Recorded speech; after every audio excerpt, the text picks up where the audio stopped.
अच्छा बेटा, चले आज हम स्टार्ट करेंगे इंटरनल एनर्जी से। लास्ट क्लास में हमने बात की थी, कुछ इक्वेशंस ड्राइव किए थे, उससे रिलेटेड एमसीक्यूज प्रैक्टिस भी किए और कुछ सवाल मैंने अपलोड किए थे, आप लोगों ने प्रैक्टिस किया होगा। कोई ऐसे सवाल तो नहीं जो आपसे नहीं हो। लास्ट लेक्चर के एमसीक्यूज जो है अपलोड किए, सबने प्रैक्टिस की। ओके, चले चले आगे, इससे रिलेटेड कोई सवाल तो नहीं हो। चलो मेरे बेटा, आज हम बात करेंगे इंटरनल एनर्जी से स्टार्ट करेंगे। इंटरनल एनर्जी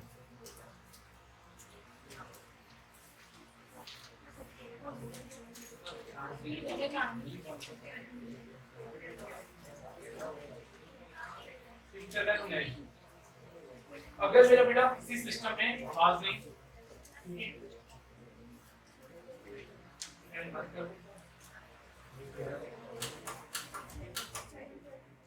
ओके, तो किसी सिस्टम में अगर हमारे पास गैस मॉलिक्यूल है मेरा बेटा, याद रखिए हमारे पास दो तरह की internal energy is the total energy contained by the system है। total energy it is the total energy contained by a system। System के अंदर जितनी भी एनर्जी है that is called total energy. लेकिन गैस के अंदर जब मेरा बेटा हम एनर्जी को फाइंड करने जाएंगे, how many types of energy exist in gas, तो मेरा बेटा there are two types of energy. One मेरा बेटा, अगर गैस मॉलिक्यूल मूवमेंट कर रहे विद हाई वेलोसिटी, है ना, as compare to liquid and gas, तो वेलोसिटी ऑफ गैस मॉलिक्यूल और movement of gas molecule is very high, ठीक है। एंड दैट जो रैंडम मोशन होता है गैस मॉलिक्यूल के अंदर, कोई किसी डायरेक्शन में जा रहा है, कोई किसी डायरेक्शन में जा रहा है, and this random motion is called Brownian motion। सही, तो अब हमारे पास यहां से जो ये रैंडम मोशन है गैस मॉलिक्यूल्स की, रैंडम मोशन, लेकिन किस में होता है मेरे बेटा, इन स्ट्रेट लाइन, ठीक है, स्ट्रेट लाइन, सही। और यहां से अभी मेरे बेटा इस रैंडम मोशन से डिफाइन होता है मेरा बच्चा उसकी velocity, and this velocity defines it's kinetic energy. सही, तो इसका मतलब ये हुआ कि जो रैंडम मोशन है उसके जरिए कौन सी एनर्जी आती है मेरा बेटा, काइनेटिक एनर्जी, ठीक है। How fast gas molecules are moving that defines the kinetic energy of gas molecules, ठीक है ना। If it is slow, then kinetic energy is weak or low, और हमारे पास अगर गैस मॉलिक्यूल फास्ट मूव कर रहे हैं तो हमारे पास मेरा बेटा काइनेटिक एनर्जी क्या है, हाई, ठीक है। तो हमारे पास दूसरी चीज मेरा बेटा यहाँ पर दूसरा जो एनर्जी एग्जिस्ट करता है गैस के अंदर, वो मेरा बेटा क्या होता है, गैस मॉलिक्यूल्स या कोई भी मॉलिक्यूल्स एक दूसरे को अट्रैक्ट करते हैं, ठीक है ना, force of attraction, attraction between the molecules, attraction between the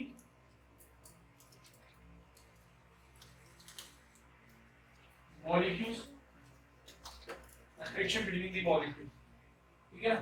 and this attraction is called मेरा बेटा potential energy between the molecules, potential energy between the molecules. इसका मतलब ये हुआ टोटल एनर्जी की अगर हम बात करें तो total energy contained by this gas system, the total energy contained by this gas system मेरा बेटा it is the sum of, इसका मेरा बेटा it is the sum of kinetic energy and potential energy। सही, गैस सिस्टम के अंदर दो तरह की एनर्जी एग्जिस्ट करेगी, एक तो कितना फास्ट वो मूव कर रहा है इन अ स्ट्रेट लाइन और randomly, that define the kinetic energy of this gas system, और how much attraction between the gas molecules defines the potential energy between the gas molecules. But sum of kinetic and potential define the total energy of this system. ठीक है मेरा बेटा? तो हमारे पास यहाँ पर अगर हम देखें तो इंटरनल एनर्जी दिस सम होगा मेरे बेटा किसका? Kinetic and potential. टोटल आ जाएगा हमारे पास एनर्जी. बट याद रखें ये जो पोटेंशियल एनर्जी है due to attraction between the gas molecule है. क्या मेरा बेटा? मॉलिक्यूल्स कितना अट्रैक्ट कर रहे हैं, एक दूसरे के साथ इंटरेक्शन कितना है. बट याद रखें कि अगर हमारे पास हम एक आइडियल गैस की बात करते हैं, जो हम जनरली बात करते हैं इंटरमीडिएट में, तो हमारे पास सिस्टम कैसा है मेरा बेटा? ये गैस कैसे? आइडियल. कैसे? आइडियल गैस में बात करें तो आइडियल गैस की हम बात करते हैं. आइडियल गैस में जो इंटरेक्शन या अट्रैक्शन होता है, देयर इज नो अट्रैक्शन, है ना? There is no attraction between the molecules. सही है? और अट्रैक्शन नहीं है तो इसका मतलब ये वो पोटेंशियल एनर्जी कितनी हो जाएगी मेरा बच्चा? अट्रैक्शन ही नहीं है तो पोटेंशियल एनर्जी होगी कैसे? ठीक है, the attraction between the gas molecule है that defines the potential energy of gas molecule. But जब आइडियल केस के अंदर देखते हैं, आइडियल गैसेस के अंदर अगर तो अट्रैक्शन होगा तो आइडियल गैस ही नहीं है, और अगर आइडियल गैस है तो अट्रैक्शन नहीं होना चाहिए बिटवीन द मॉलिक्यूल्स. ठीक है मेरा बेटा? तो अगर हमारे पास अट्रैक्शन ही नहीं है तो पोटेंशियल एनर्जी कितनी हो गई? जीरो. तो इसका मतलब ये हुआ जो इंटरनल एनर्जी है वो बेसिकली किसके बराबर है मेरा बेटा? काइनेटिक एनर्जी और आइडियल गैस. लेकिन अब हम बात करेंगे आइडियल गैस की, इसीलिए हम पोटेंशियल एनर्जी की बात ही नहीं करते. हमारे पास इंटरनल एनर्जी बेसिकली बराबर होता है काइनेटिक एनर्जी की. And we have find that हमारे पास kinetic energy of gas molecule depends on kinetic energy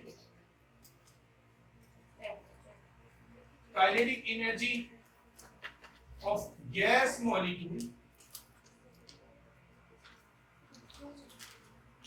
is equal to मेरे बेटा,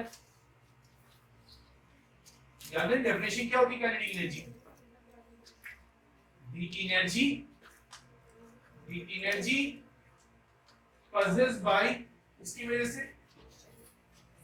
by the motion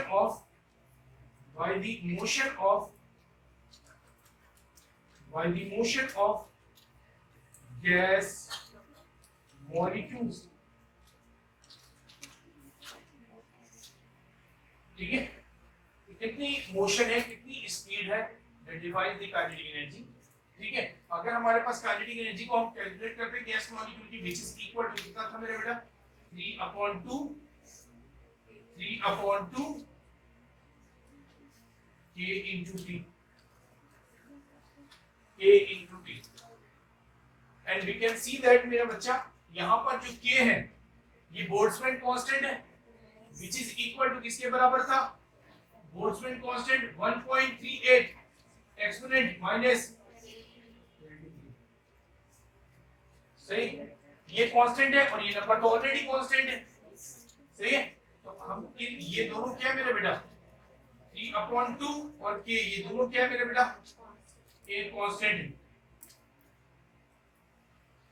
ये कांस्टेंट है.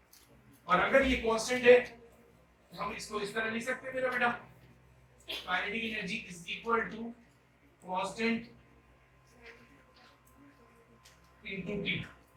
एंड कांस्टेंट को क्या बना सकते हैं मेरे बेटा? प्रोपोर्शनल. टेंपरेचर और काइनेटिक एनर्जी आपस में डायरेक्टली प्रोपोर्शनल है. गैस मॉलिक्यूल का टेंपरेचर बढ़ेगा तो काइनेटिक एनर्जी भी इंक्रीज होगी. तो हम इसको ऐसे नहीं लिख सकते कि internal energy of the system is also represented by U, which is equal to मेरे बेटा 3/2 K into T. है ना? ये लिख सकते हैं, कोई मसला तो नहीं. इंटरनल एनर्जी निकालने बोलूं, काइनेटिक एनर्जी निकालने बोलूं, निकाल सकते हैं दोनों इसी से, क्योंकि दोनों आपस में क्या होता है मेरे बेटा? इक्वल. क्योंकि गैस के सिस्टम के अंदर पोटेंशियल एनर्जी होता ही नहीं, तो टोटल एनर्जी किसके बराबर होता है? काइनेटिक. और काइनेटिक एनर्जी की इक्वेशन क्या है मेरे बेटा? 3/2 K. ठीक है ना? इसका मतलब ये वो इंटरनल एनर्जी किसके बराबर है? 3/2 K. क्लियर? कोई कंफ्यूजन?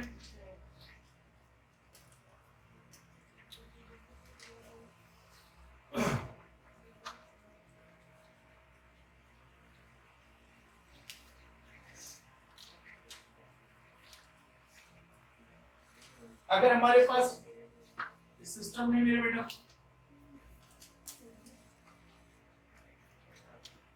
सेम सिस्टम है, एक का टेम्परेचर है T1, फिर एक सेम तरह का सिस्टम है, बिल्कुल सेम, हर चीज सेम है, और दूसरे पे टेम्परेचर है T2, सही है। तो व्हाट डू यू फील कि इंटरनल एनर्जी किसका ज्यादा होगा? अगर आई विल राइट इट के T2 is greater than T1, कौन से सिस्टम में इंटरनल एनर्जी ज्यादा है? 1 में या 2 में? मुझे क्या मेरा बेटा, टेम्परेचर जिसका ज्यादा इंटरनल एनर्जी भी उसकी, तो इसका मतलब ये हुआ कि अगर मैं इसको इंटरनल एनर्जी को U1 लिखूं, इसकी इंटरनल एनर्जी को U2 लिखूं, इसका मतलब U2 बड़ा होगा मेरा बेटा U1 से, है ना? अगर हमारे पास इसमें इसी सिस्टम को हीट करके हमने इसका टेम्परेचर बढ़ाया है, इसी सिस्टम में हीट करके इसका टेम्परेचर बढ़ाया है, तो इसका मतलब है इसके इंटरनल एनर्जी में पहले से चेंज आ गया। And how can we find the change? लिखते कैसे? Delta U, and we can find by मेरा बेटा U2 माइनस U1, ठीक है, क्लियर? और मेरे बेटा अगर मैं इस इक्वेशन को यहां से लिखूं तो हमारे पास U2 कितना होगा? 3/2 K T2 माइनस 3/2, ये तो कांस्टेंट है, चेंज किसमें है? T1, ठीक है। और हम कॉमन अगर निकाल के लिखे मेरा बेटा T2 minus T1, and we can write it 3/2 K delta T, which is equal to change in internal energy.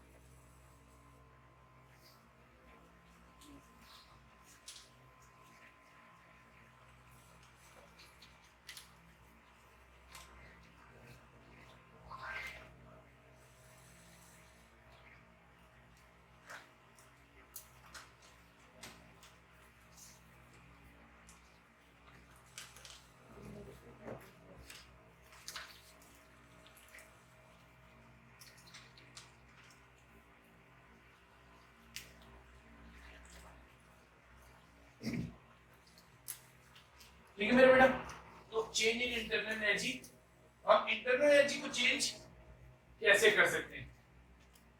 Determine किसी भी से जरिए करते हैं इंटरनल एनर्जी। अगर पेपर में हमारे पास डिफरेंट सिनेरियो दे दिया कि किसमें इंटरनल एनर्जी ज्यादा है, किसमें इंटरनल एनर्जी कम है, डिटरमाइन बाय, एक तो सिनेरियो आपको पता चल गया मेरे बेटा किसमें इंटरनल एनर्जी ज्यादा होगी, दो सिस्टम है, इसमें इंटरनल एनर्जी ज्यादा होगी, किसमें इंटरनल एनर्जी कम होगी। पहला तो किसके जरिए मेरा बेटा? टेम्परेचर, है ना? जिसका टेम्परेचर ज्यादा होगा, दो सिस्टम दिया जाए और टेम्परेचर ज्यादा तो मेरा बेटा इंटरनल एनर्जी भी, ठीक है। दूसरी बात आपको बोल सकता है कि मेरा बेटा मोशन या रैंडम मोशन, अगर रैंडम मोशन जिस गैस मॉलिक्यूल्स में ज्यादा उसकी इंटरनल एनर्जी ज्यादा, और जिसमें रैंडम मोशन कम उसकी इंटरनल एनर्जी भी क्या है मेरा बेटा? क्योंकि जितना ज्यादा मूव करेगा काइनेटिक एनर्जी ज्यादा होगी, इंटरनल एनर्जी भी क्या होगी?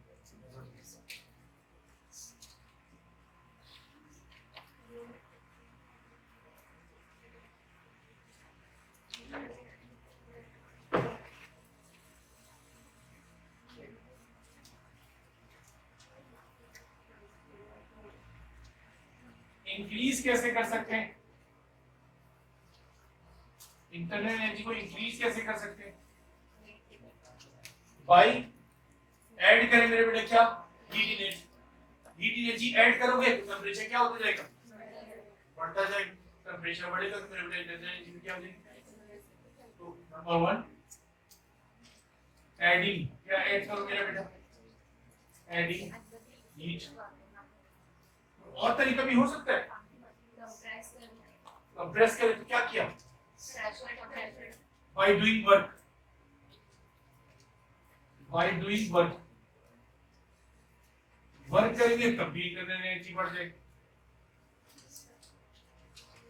सही, आप कंप्रेस करें कंप्रेस करेंगे तो टेम्परेचर क्या होगा मेरे बेटे गैस मॉलिक्यूल का, है ना। Expansion is a cooling process, जब गैस एक्सपेंड होता है फैलता है तो टेम्परेचर लो होता जाता है, और जब गैस को कंप्रेस करोगे तो मेरे बेटे टेम्परेचर हमेशा बढ़ेगा, रिवर्स फिनोमेना। दैट्स व्हाई हमारे पास जब भी आप वर्क करते हैं तो मेरे बेटा कंप्रेस किया आपने सिस्टम को, और आपने जब कंप्रेस किया सिस्टम को तो मेरे बेटे टेम्परेचर क्या होगा, हमेशा बढ़ेगा, और टेम्परेचर बढ़ेगा तो इंटरनल एनर्जी क्या होगी, इंक्रीज होगी। तो इसका मतलब ये हुआ कि by doing work we can increase क्या मेरे बेटा internal, and how can we decrease,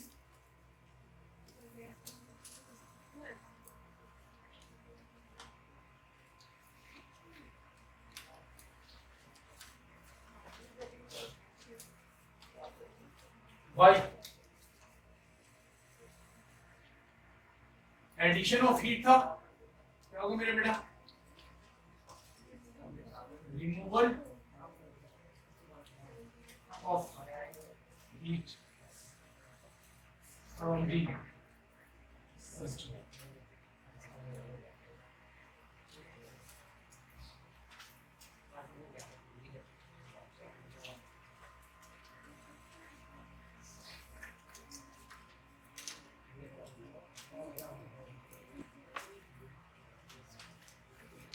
तो ये कुछ तरीके मेरे बेटा इंटरनल एनर्जी को फाइंड करने के और डिफाइन करने के।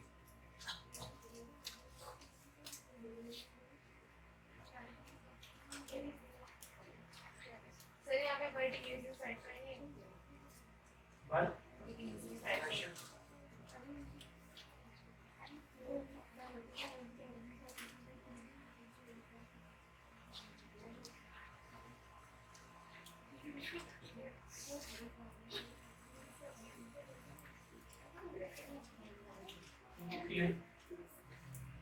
by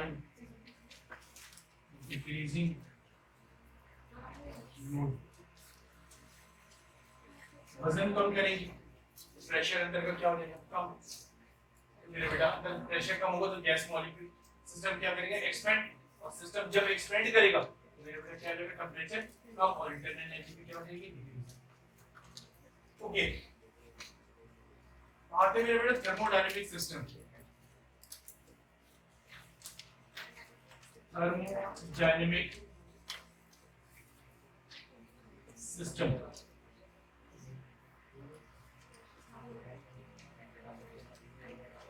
थर्मोडायनेमिक सिस्टम, ये बेटा थर्मोडायनेमिक्स तो हमने पढ़ा है, it is a branch of that deals with the, क्या मेरा बेटा, that deals with the conversion of heat energy into work और वर्क इनटू हीट एनर्जी, ठीक है ना, तो वाइस वर्सा हो सकता है ना, ठीक है। अ सिस्टम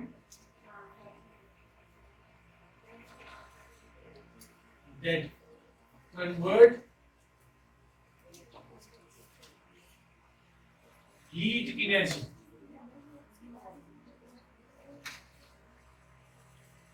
into work, और मेरा बेटा वाइस वर्सा, रिवर्स भी हो सकता है इसका, ठीक है, इसका रिवर्स भी पॉसिबल है। ऐसा एक सिस्टम जिसके अंदर हम हीट को वर्क में कन्वर्ट करें या वर्क को हीट में कन्वर्ट करें, थर्मोडायनेमिक सिस्टम है।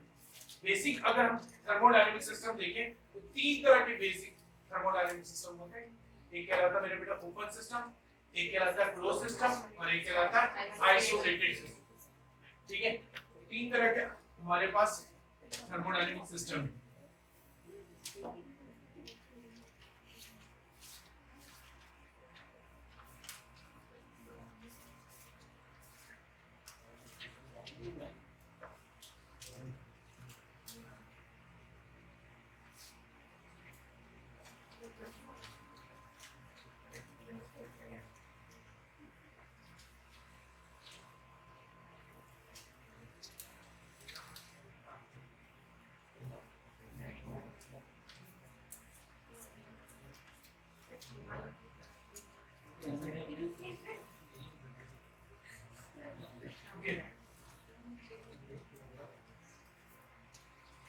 एक ऐसा सिस्टम मेरा बेटा, अगर हमारे पास किसी सिस्टम में ओपन सिस्टम क्या कहलाता है मेरे बेटा? जिसमें हम क्या ऐड कर सकें, हीट को भी ऐड कर पाए और मेरे बेटा मास को भी ऐड कर पाए। इसका मतलब है चेंज इन मास भी आ सकता है और चेंज इन हीट। एक ऐसा सिस्टम जिसमें हम हीट एनर्जी भी ऐड कर पाए और मास को भी ऐड कर पाए, ऐसे सिस्टम को क्या बोलते हैं मेरे बेटा? Open system. ओपन सिस्टम में जैसे हमने गैस को सिस्टम ऊपर से ओपन किया, then gas we can feed the gas और we can add the heat as well from the bottom और बेस। ठीक है ना? अगर हम बेस से हीट को ऐड कर सकते हैं और मास को भी ऐड कर सकते हैं तो ऐसा सिस्टम कहलाता है ओपन सिस्टम। तो मेरा बेटा ओपन सिस्टम के अंदर हमारे पास चेंज इन मास भी पॉसिबल है। यस। क्या चेंज इन हीट भी पॉसिबल है? यस। वर्क होगा क्या? Yes. All of these are possible. All of these are possible. ठीक है? Change in heat, change in mass, and change in work. But a closed system in which हमने बेटा close कर दिया, ऊपर से क्लोज कर दिया हमारे पास, अब सिस्टम में मास ऐड नहीं कर सकते, तो ऐसे सिस्टम को क्या बोलते हैं मेरे बेटा? क्लोज सिस्टम में मास को ऐड नहीं किया जा सकता लेकिन हीट आप ऐड करवा सकते हैं। तो ऐसे सिस्टम जिसमें मैटर का चेंज ना आए लेकिन हीट एनर्जी का चेंज आ सके, तो ऐसे सिस्टम को मेरे बेटा क्लोज सिस्टम बोलते हैं। ठीक है ना? डेफिनेशन लिखने की जरूरत है क्या? लिख लोगे ना मुझसे? मैं लिख दूं। A system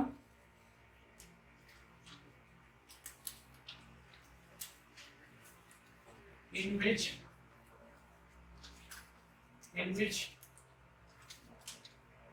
change of heat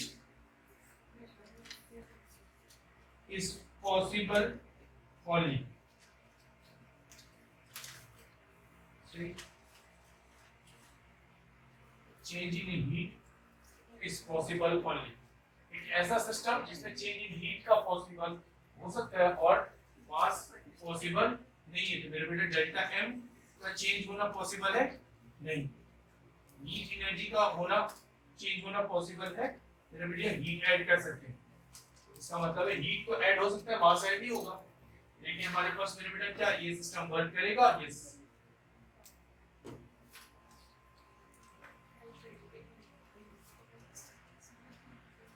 और मेरे बेटा आइसोलेटेड, जिसमें आइसोलेटेड सिस्टम ना उसमें हीट ऐड हो सकता है ना ही मास।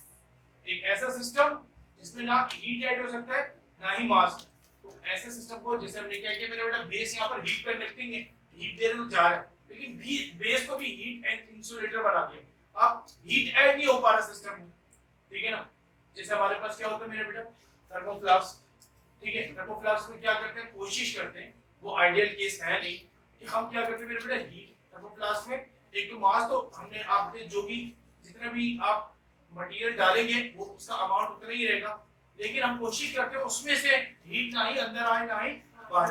अगर हीट आता रहे बाहर आता रहेगा तो आप अगर पानी रख रहे हैं तो वो थोड़ी देर में उसका टेम्परेचर क्या हो जाएगा, बढ़ जाएगा, गर्म हो जाएगा। और चाय रखा है उसका टेम्परेचर क्या होगा, लो हो जाएगा, कि मेरे पास उससे हीट बाहर आएगी। Heat flow from high temperature to low temperature. ठीक है ना? तो क्या होगा कि हमारे पास थर्मोफ्लास्क में से हीट बाहर आना शुरू होगा। अब हीट बाहर आने अगर आपने दे दिया तो मेरे बेटा इसका मतलब हीट का एक्सचेंज पॉसिबल। जैसे नॉर्मली आप क्या करते हैं कि हमारे पास एक कोई भी सिस्टम बनाते हैं तो हमारे पास कोशिश करते हैं हम कि एक आइडियल केस बने और उसमें ना ही मास का ट्रांसफर हो ना ही हीट का, तो हमारे पास क्या रहेगा मेरे बेटा, एक ऐसा सिस्टम आइसोलेटेड सिस्टम कहलाएगा। अब मेरे बेटा इसका मतलब है there is no a system in which a system in which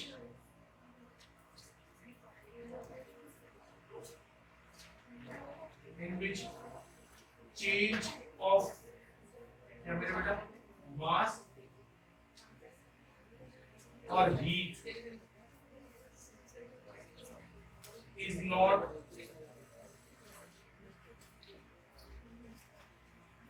possible.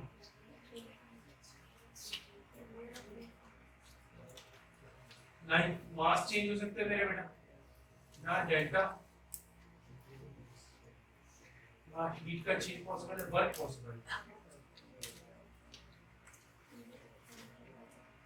हमने एडियाबैटिक सिस्टम देखा था, वो आइसोलेटेड सिस्टम है, लेकिन वहां पर किसके जरिए वर्क हमारे पास करवाते थे, इंटरनल नेटिंग चेंज, ठीक है ना। ये तीन तरह के सिस्टम है। एक बात मैं करना चाहता हूं इंटरनल एनर्जी के हवाले से, इंटरनल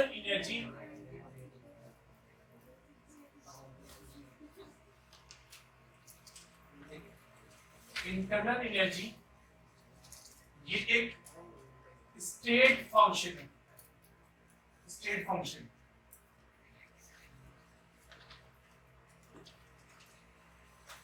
ये एक state function. What is state function मेरे बेटा? स्टेट फंक्शन हम उन फंक्शंस को कहते हैं, वो सारे वेरिएबल्स जो आपके इनिशियल और फाइनल पॉइंट पे डिपेंड करते हैं। क्या बोल रहा हूं मैं? इनिशियल और आप किस रास्ते से चल के आए उस पे डिपेंड, जो आपके रास्ते पे डिपेंड करते हैं मेरे बेटा, उनको कहते हैं पाथ फंक्शन। अब देखिए इसका मतलब क्या, मैं क्या बोलना चाहता हूं, समझिए इस बात को।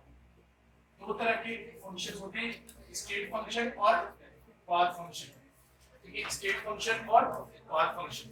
इंटरनल एनर्जी एक स्टेट फंक्शन है, पाथ फंक्शन की हम डिटेल में बात करेंगे बाद में।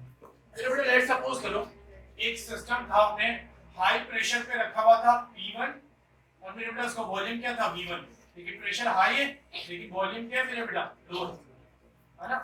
ये V1 है और ये प्रेशर P1। अब क्या करेंगे मेरे बेटा, उसमें अगर हम प्रेशर को, अगर किसी सिस्टम में प्रेशर को कम करेंगे, तो याद करें प्रेशर कम करेंगे तो वॉल्यूम क्या हो जाएगा, बढ़ जाएगा अकॉर्डिंग टू बॉयज लॉ, है ना। तो हमारे पास प्रेशर कम करोगे तो वॉल्यूम क्या होगा, तो इसका मतलब है प्रेशर कम होगा तो वॉल्यूम बढ़ेगा। वॉल्यूम इस तरफ बढ़ रहा है मेरे बेटे, तो पॉइंट यहां आना चाहिए, तो वॉल्यूम इस तरफ बढ़ रहा है, प्रेशर नीचे कम हो रहा है। अब मेरे बेटे इसका मतलब ये हुआ कि जैसे ही आप प्रेशर को कम करके P2 करेंगे तो वॉल्यूम बढ़ के मेरे बेटे कितना हो जाएगा V2। अगर ये आइसोथर्मल प्रोसेस है, लेट्स सपोज कोई भी प्रोसेस है, हमें ऐसी कोई प्रोसेस दे दिया मेरे बेटे, ये रास्ता बनेगा, ये हमारे पास ग्राफ बनेगा इसका। अब मेरे बेटे इस जो ग्राफ को हमने बनाया है मेरे बच्चा, ये हमारे पास, अब यहां से अगर आप ड्रॉ कर लोगे ना, दैट इज P2 और मेरे बेटा ये वॉल्यूम है P2, ठीक है ना। तो इस रास्ते को मेरा बच्चा बोलते हैं पाथ, ठीक है, इस रास्ते को बोलते हैं पाथ। और इसके पॉइंट्स को जो इनिशियल और फाइनल पॉइंट्स है दैट इज कॉल्ड स्टेट। क्या कहलाता है? हालत। आखिरी में कैसा रहा, शुरू में कैसा था, दैट इज कॉल्ड स्टेट। शुरू में कैसा था और आखिरी में कैसा रहा, और बीच में क्या क्या हुआ उसको नहीं पता। वो सिर्फ बात कर रहा है मेरा बेटा किससे, शुरू में कैसा था और बाद में कैसा है, that is called state function. तो जो इनिशियल और फाइनल पॉइंट पे डिपेंड करते हैं उनको स्टेट फंक्शन बोलते हैं, और जो पाथ पे मेरा बेटा पूरे रास्ते पे डिपेंड करे that is called path function. अब सुनो मेरा बेटा, अभी समझ आएगा हमें कि मेरा बेटा वर्क, जब हम वर्क करते हैं थर्मोडायनेमिक सिस्टम ये वर्क करता है, तो थर्मोडायनेमिक सिस्टम का वर्क करना बेसिकली प्रेशर पे, जो उसके ऊपर प्रेशर एक्सटर्नल प्रेशर है उस पे डिपेंड करता है। तो हर पॉइंट पे जो इस रास्ते पे वो चलता है उसके हर पॉइंट पे वो डिपेंड करता रहता है, ठीक है ना, how much pressure external pressure the system have, ठीक है ना। तो इस वजह से मेरा बेटा पूरे रास्ते पे डिपेंड करता है। अब लेट्स सपोज करो कि हमारे पास अगर इसी पॉइंट पे आना, मैं यूं घूम के आ जाऊं, आपको लगता है क्या कि अगर मैं यूं घूम के आऊं तो वर्क किस में कम करना पड़ा होगा, 1 में या 2 में? हाँ बताइए, देखिए आया पॉइंट वहीं पर है, दो डिफरेंट रास्ते से, बताइए 1 से जल्दी आ जाएंगे 2 से? 1 से तो कम काम किस में करना पड़ेगा, इसका मतलब रास्ता बदलोगे तो काम कभी कम करना पड़ेगा कभी, लेकिन मेरा बेटा देखिए दोनों का स्टेट कैसा रहा है, तो इस केस में वर्क दोनों में डिफरेंट होगा लेकिन दोनों का स्टेट क्या होगा, सेम, ठीक है ना। तो इसका मतलब इंटरनल एनर्जी इन दोनों केस में सेम रहेगी, दोनों केस में, चाहे 1 2 या 2, दोनों केस में मेरे बेटा इंटरनल एनर्जी कैसी रहेगी, क्योंकि मेरे बेटा दोनों का स्टेट कैसा है, इनिशियल और फाइनल पॉइंट सेम, लेकिन दोनों का रास्ता कैसा आ रहा है, डिफरेंट, इसका मतलब वर्क दोनों में डिफरेंट करना पड़ा। तो जो हमारे पास वेरिएबल्स पाथ पे डिपेंड करते हैं उसको पाथ फंक्शन कहते हैं, और जो इनिशियल और फाइनल पॉइंट पे डिपेंड करते हैं it is called state function. सही, internal energy is a state function. बात समझ आ गई? तो अब आप बात समझिएगा इसमें कुछ।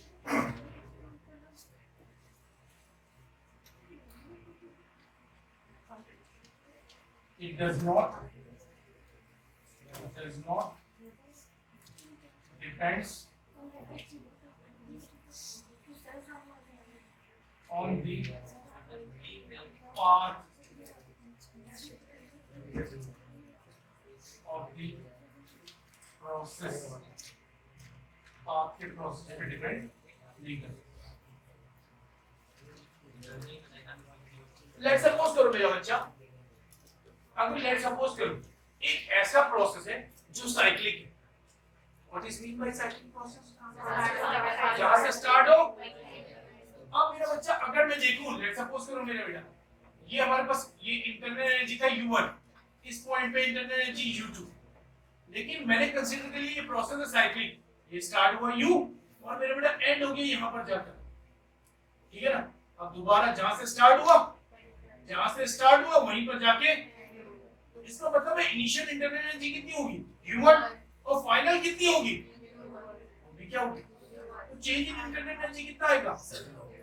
याद रखिए एक साइक्लिक प्रोसेस वो प्रोसेस होता है जिसमें चेंज इन इंटरनल एनर्जी कितनी होती है मेरे बेटा, जीरो। समझ आ रहा है क्यों, क्योंकि जहां से स्टार्ट हुआ वहीं पर एंड हुआ, तो इंटरनल एनर्जी जहां से जितनी इनिशियल थी उतनी क्या है मेरे बेटा, तो चेंज आएगा ही नहीं। समझ, तो मेरे बेटा cyclic process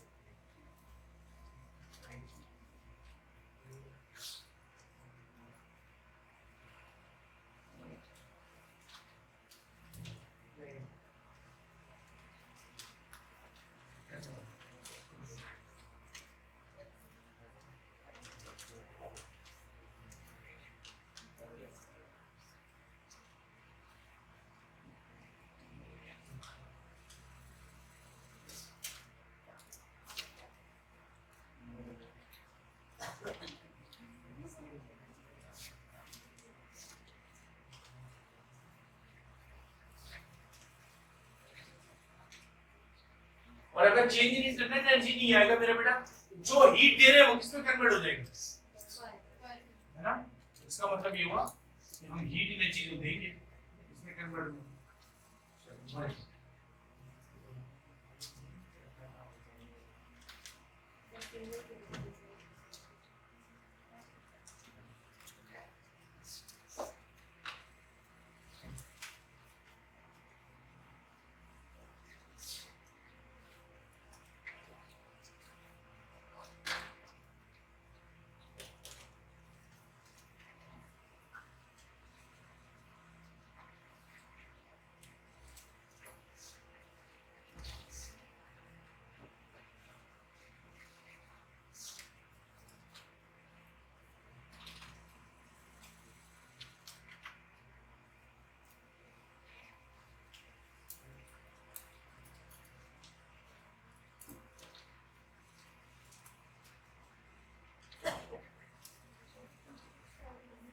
First law of thermodynamics.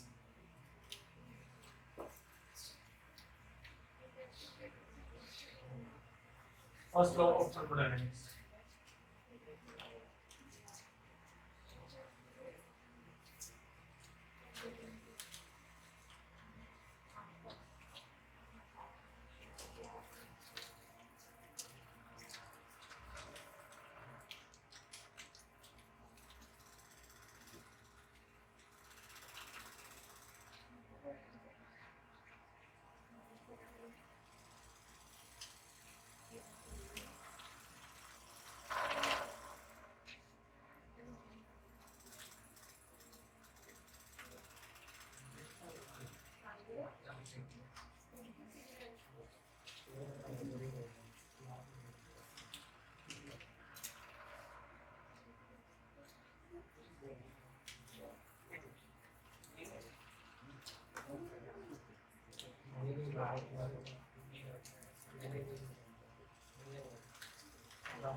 System thermodynamics, मेरे बेटा फर्स्ट लॉ ऑफ थर्मोडायनेमिक्स।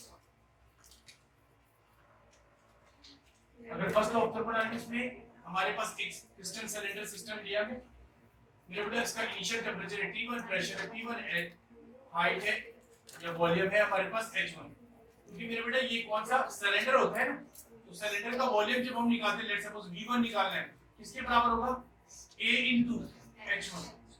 सही। अगर हमारे पास इस सिस्टम का हमें वॉल्यूम निकालना है, कितना वॉल्यूम इस वक्त है, तो इनिशियल वॉल्यूम कैसे निकालेंगे मेरे बेटा? एक तो सेक्शनल एरिया मल्टीप्लाई किसको करेंगे मेरे बेटा? इसका वॉल्यूम आ जाएगा, that is equal to V1। Okay, हमारे पास अगर मैंने इसमें मेरा बेटा हीट करना शुरू किया, इसे हीट करना शुरू किया, अब हीट करेंगे तो हीट एनर्जी इंटर हो रही एंड दैट हीट एनर्जी मेरा बेटा represented by delta Q, addition of heat energy. तो क्या होगा मेरा बेटा? अगर हीट एनर्जी देंगे, हीट एनर्जी देने से अंदर गैस का टेंपरेचर पहले से क्या हो जाएगा? बढ़ेगा, ठीक है, और टेंपरेचर बढ़ेगा तो गैस की मॉलिक्यूल्स की मोशन क्या होगी? बढ़ जाएगी। और फ्रीक्वेंसी ऑफ कोलिजन, जो ये वॉल से गैस टकरा रहे हैं सोर्स से, जब ज्यादा तेज मूव करेंगे तो नंबर ऑफ कोलिजन भी क्या हो जाएगा? तो अंदर प्रेशर बढ़ जाएगा एज कंपेयर टू बाहर के मुकाबले। पहले जब सिस्टम नॉर्मल था, इसका मतलब अंदर का प्रेशर और बाहर का प्रेशर दोनों क्या थे मेरे बेटा? इक्वल था।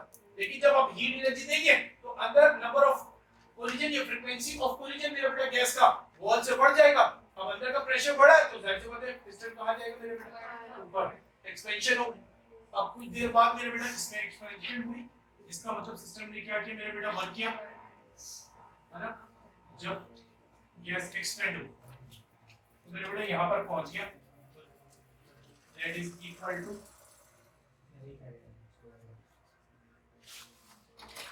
हमारे पास H2। ओके, अब मेरे बेटा यहाँ पर system always retain some energy and temperature become T2, सही है, and pressure remains P1। Okay, अगर मैं फाइनल वॉल्यूम निकालना चाहूं, हाँ भाई, final volume V2 is equal to H A into H2, सही। अब मेरे बेटा एक्सपेंशन में तो सिस्टम ने क्या किया? परफॉर्म किया, और इंटरनल टेंपरेचर बढ़ चुका पहले से, कुछ ना कुछ एनर्जी सिस्टम अपने पास रिटेन करेगी, एंड जब टेंपरेचर चेंज होगा तो क्या चेंज हो जाएगा मेरे बेटा? Internal energy. अभी हमने कहीं पर पढ़ा था ना, यहाँ पर ये टेंपरेचर चेंज होगा तो इंटरनल एनर्जी चेंज होगी, टेंपरेचर चेंज होगा तो इंटरनल एनर्जी चेंज होगी, ठीक है। तो फर्स्ट लॉ ऑफ थर्मोडायनेमिक्स क्या कहते हैं मेरे बेटा?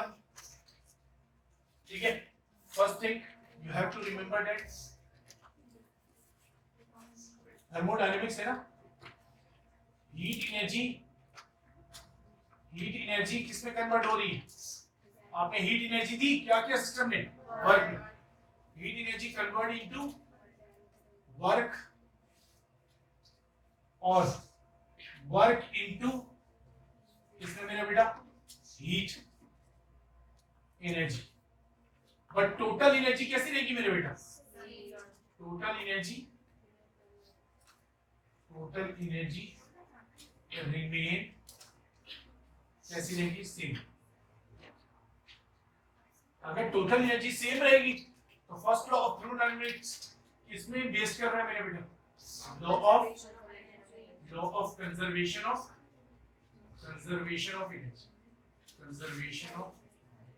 एनर्जी, ये बेस्ड कर रहा है law of conservation of energy.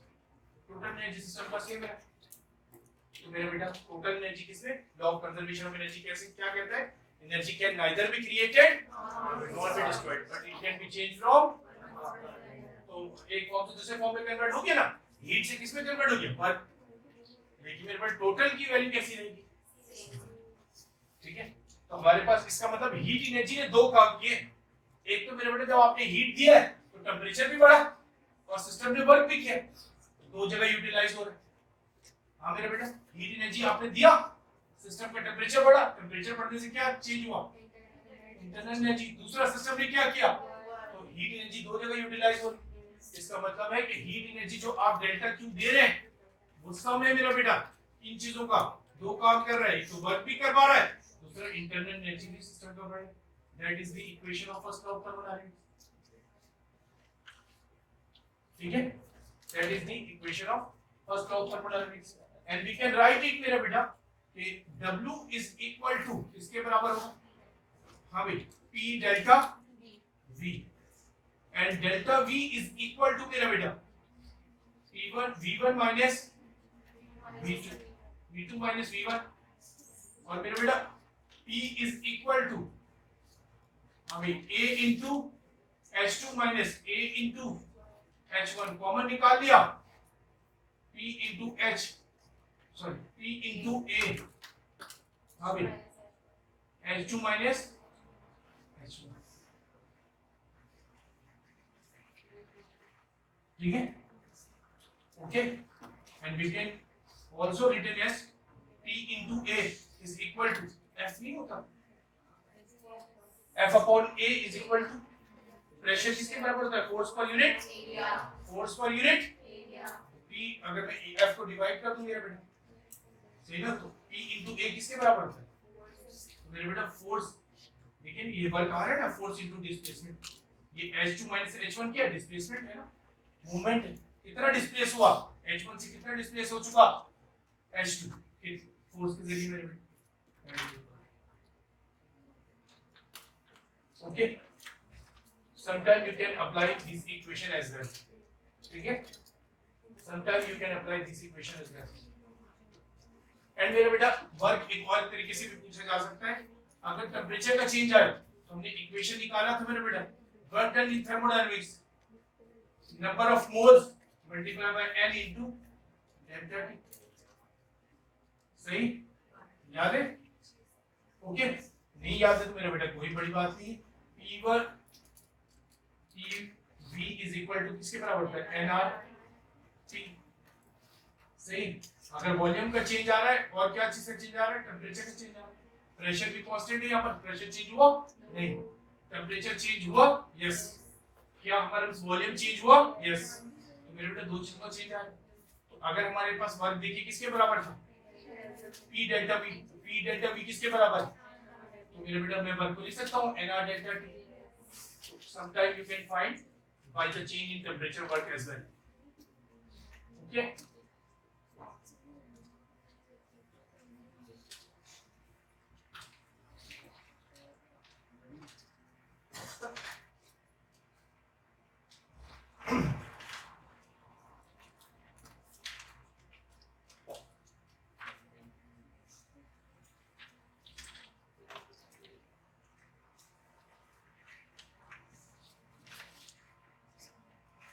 Okay, हमारे पास मेरे बेटा चेंज इन इंटरनल एनर्जी किसके बराबर, P अपॉन 2 K डेल्टा, ये भी हम देख चुके हैं।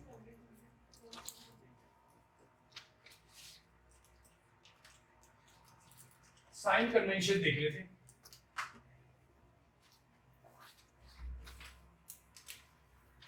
साइन कन्वेंशन देख लेते हैं।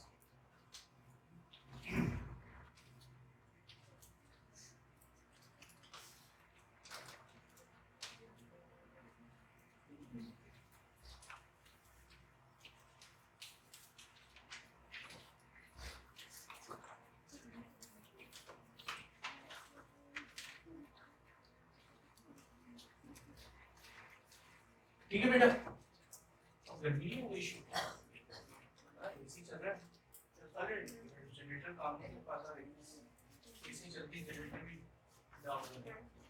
बेटा सबको बोलो एसी कम कर, बस फैन से काम चल रहा है।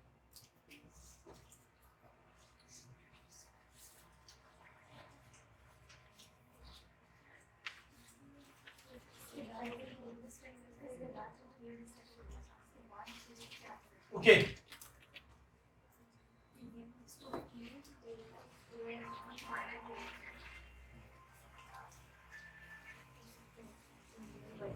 साइन कन्वेंशन मेरा बेटा, पहले हमारे पास कितने, हाँ ये तो हीट एनर्जी है, सही है। ये मेरे बेटा वर्क डन है और ये इंटरनल एनर्जी। ओके, तो हम हीट की बात करेंगे पहले। हीट एनर्जी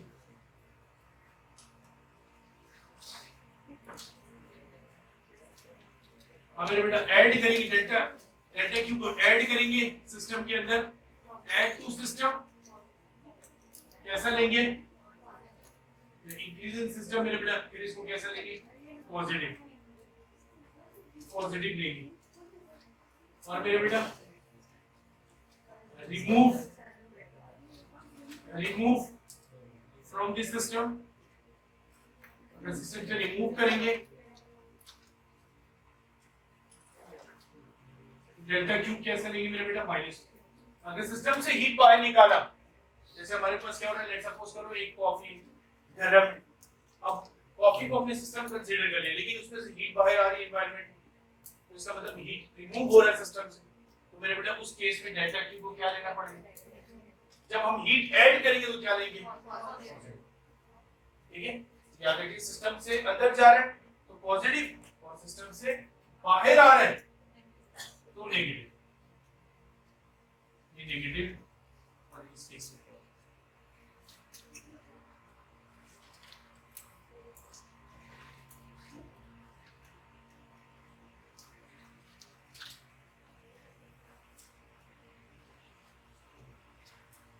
बेटा work work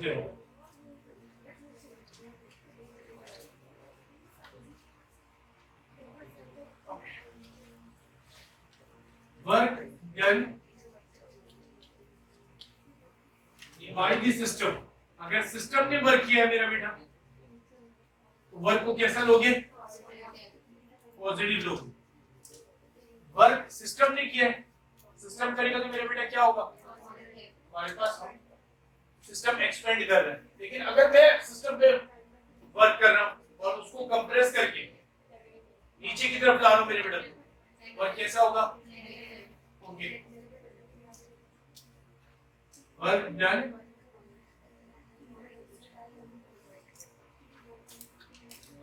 work done on this system. System पे वर्क हो मेरा बेटा, तो फिर कैसा लेंगे? नेगेटिव।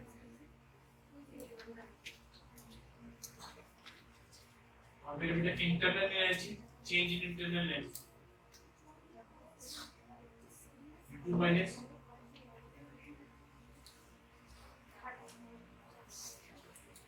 अगर मेरा बेटा सिस्टम का इंटरनल एनर्जी बढ़ रहा है, अगर टेम्परेचर इंक्रीज हुआ T1 से T2, इंटरनल एनर्जी पहले से क्या हो जाएगा? इंक्रीज। जब भी टेम्परेचर बढ़ेगा तो इंटरनल एनर्जी इंक्रीज हो जाएगा, और इंटरनल एनर्जी इंक्रीज होने से मेरे बेटा डेल्टा यू को भी कैसा लेंगे? ये देखिए ना, पहले वाले जो फाइनल है उसकी वैल्यू ज्यादा होगी और इनिशियल की वैल्यू क्या होगी? तो ज्यादा। अगर हमारे पास फाइनल माइनस इनिशियल करेंगे तो मेरे बेटा आंसर कैसा आएगा? पॉजिटिव। तो अगर हमारे पास इंटरनल एनर्जी इंक्रीज है, टेम्परेचर इंक्रीज है, तो डेल्टा यू कैसा आएगा? पॉजिटिव। और अगर हमारे पास टेम्परेचर डिक्रीज हो गया सिस्टम का इनिशियल के मुकाबले में फाइनल में, तो इसका मतलब मेरे बेटा इंटरनल एनर्जी पहले से क्या हो गया? कम। तो चेंज इन इंटरनल एनर्जी कैसे लेंगे? नेगेटिव।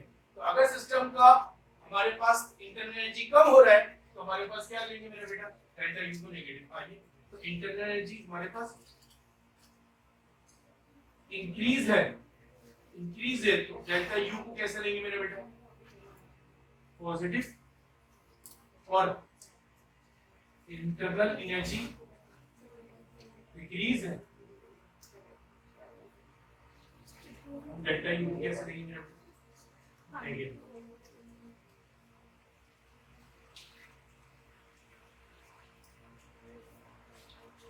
थोड़ा शॉर्ट हो जाता है।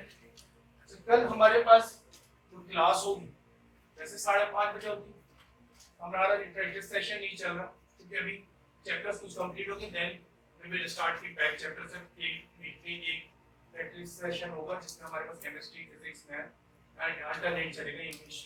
ठीक है ना? तो वो कल जो है हम 4:30 से क्लास करेंगे, फिजिक्स की 5:30, और 5:30 से फिर इंग्लिश है 6:30, एंड देन 6:30 से केमिस्ट्री और बायो और मैथ्स। ओके, तो याद रखिएगा 4:30 से 5:30 में फिजिक्स की क्लास है। तो इंशाल्लाह पार्ट को खत्म करेंगे गीगल के। कुछ सवाल है मैं चाहता हूँ करते हुए जाए, ठीक है? जरा जल्दी से एमसीक्यू देखें और फिर करके बताइए आंसर क्या होगा।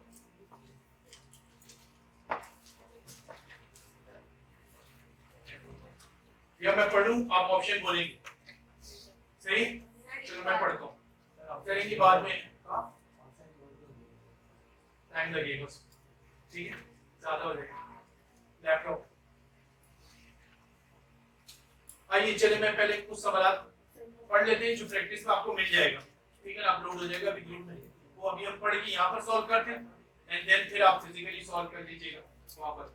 Which of the following is the first law of thermodynamics? इनमें से कौन सा फर्स्ट लॉ ऑफ थर्मोडायनामिक्स है? ठीक है? Energy can neither be created nor be destroyed. Total entropy of an isolated system never be decreased. At absolute temperature, entropy is zero. Pressure exerted by the gas is proportional to temperature. हमें 4 option बोले। Energy can neither be created nor be destroyed. Option A, total entropy of an isolated system never decrease. Or at absolute zero temperature, entropy is zero or pressure exerted by the gas is proportional to temperature. Option number A सही है, energy can neither be created nor be destroyed. Okay, first law of thermodynamics based करता है मेरे पे law of conservation of energy, तो energy can neither be created nor be destroyed। मेरे बच्चे agree हो गए, ठीक है? Okay, दूसरा MCQ। MCQ number 2 सुनिए।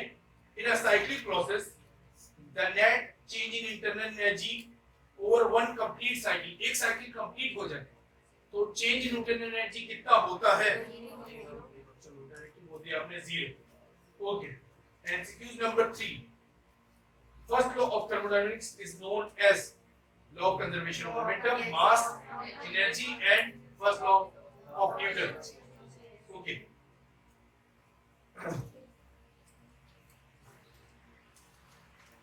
चलिए कुछ सवाल हम बोर्ड पे देख लेते हैं।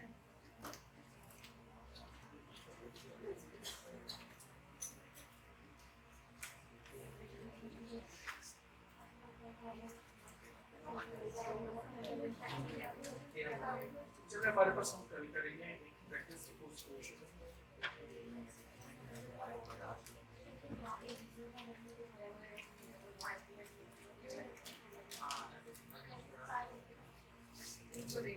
ठीक है, आज के लिए बस इतना काफी है, ठीक है? इंशाल्लाह कल प्रैक्टिस भी करेंगे।